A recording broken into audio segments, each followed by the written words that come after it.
Ravi Singh present.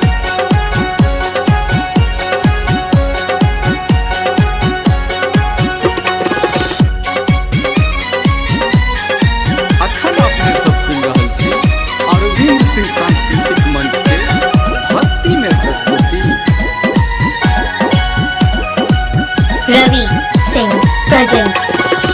दुख के टूटल पहाड़ कोना देखे भोके ठार, दुख के टूटल पहाड़ कोना देखे भोके ठार, बेटा करे सो पुकार विपैत बेरिया गे बेटा करे सो पुकार विपैत बेरिया।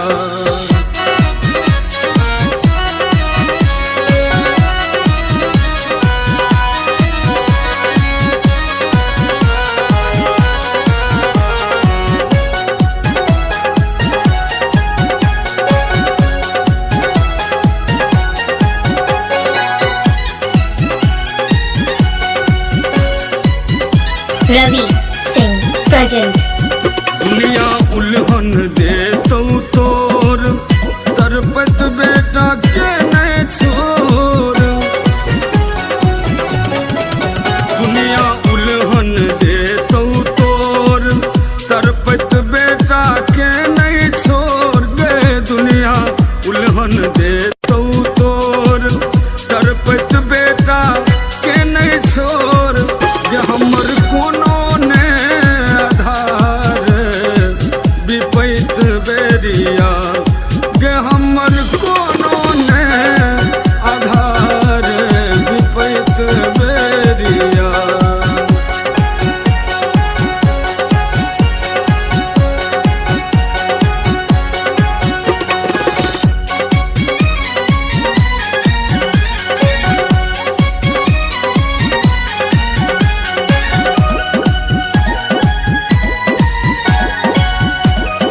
रवि सिंह प्रेजेंट।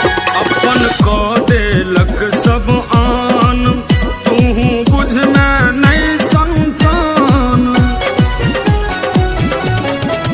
अपन को देलक सब आन तू बुझना नहीं संतान, अपन को देलक सब आन तू बुझना नहीं संतान, तहे तई जीवन बेकार विपैत बेरिया गे, जीवन है तई बेकार विपैत बेरिया।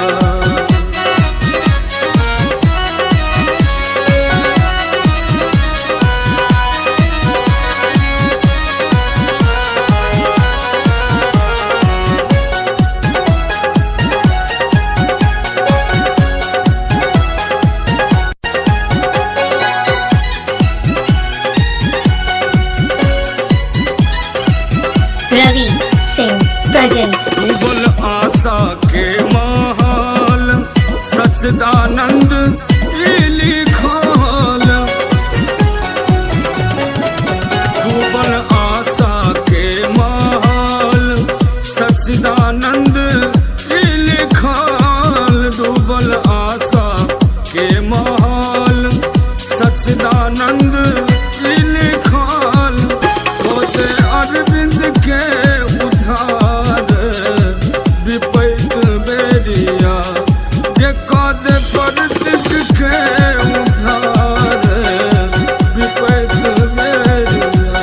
दुख के टूटल पहाड़ कोना देखे भोगे ठार, दुख के टूटल पहाड़ कोना देखे भोगे ठार, बेटा करे सो पुकार विपैत